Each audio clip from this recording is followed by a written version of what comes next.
शनिवार को जिला अधिकारी टीडी एवं विधायक किशोर उपाध्याय की अध्यक्षता में जिला सभागार में रजत जयंती की तैयारियों के साथ ही मेडिकल कॉलेज की तैयारियों को लेकर बैठक हुई, जिसमें रजत जयंती पर योगा, राज्य आंदोलनकारियों का सम्मान सहित कई तैयारियों को लेकर चर्चा की गई। साथ ही इंडिया में मेडिकल कॉलेज बनवाने की रूपरेखा पर भी विस्तृत चर्चा की गई।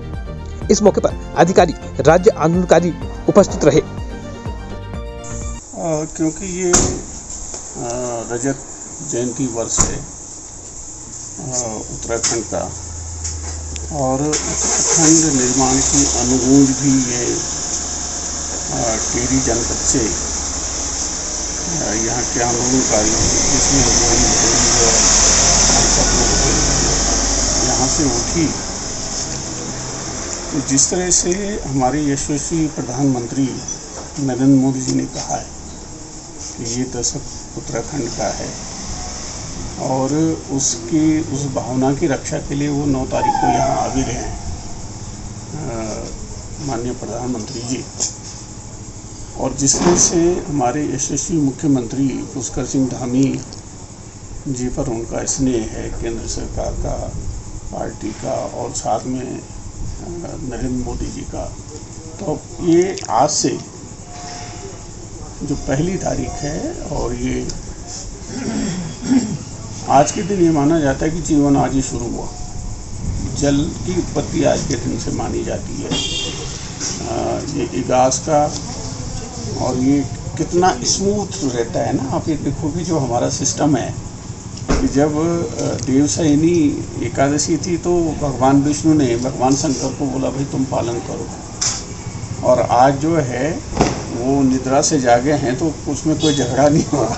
उन्होंने बहुत स्मूथली जो है भगवान विष्णु को अपना दायित्व दे दिया।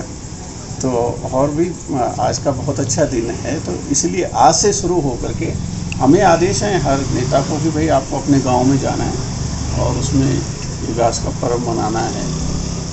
मैं तो खुद अभी पाली जाऊंगा, लेकिन ये बहुत ज़रूरी था जो आज का बैठक थी। आज से शुरू हो रहा है, तो जैसे हम योगा का है, जैसे आंदोलनकारियों का है, बच्चों का है, जो हमारे भविष्य हैं, तो उसके बारे में आज से लेकर के 9 तारीख तक के सारे कार्यक्रम दिए हुए हैं।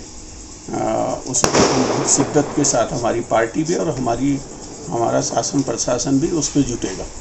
विधायक जी, अगर हम दूसरा जो मुख्य विषय है, आज के दिन बड़ी अच्छी बात हुई, और मैं तो ये जो RNF जो हमारी संस्था है, मैंने इस तरह से काम करते हुए किसी को नहीं देखा। मैंने एक फ़ोन किया उनके CGM को, और दूसरे दिन से उन्होंने यहाँ का जो है वो काम शुरू कर दिया। आज उन्होंने पूरी प्रोजेक्ट रिपोर्ट बना दी है मोटा मोटी तौर पर। तो जो सबसे बड़ी वो है आज के दिन समस्या, आदमी जिंदा रहेगा, कहते हैं ना कि आदमी की माया और पेड़ की छाया तभी तक है जब तक वो खड़ा है।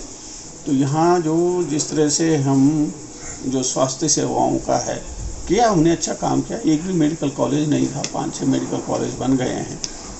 लेकिन हम ये चाहते हैं कि ये जो टिहरी का इंडिया में जो मेडिकल कॉलेज और अस्पताल बने, एक तो ये इको फ्रेंडली हो। और मैंने तो कहा भी है संस्था को कि भाई आप इसका नाम ही ग्रीन हॉस्पिटल या इन्वायरमेंटल फ्रेंडली हॉस्पिटल कुछ रखिए, वो हमारी USP होगी।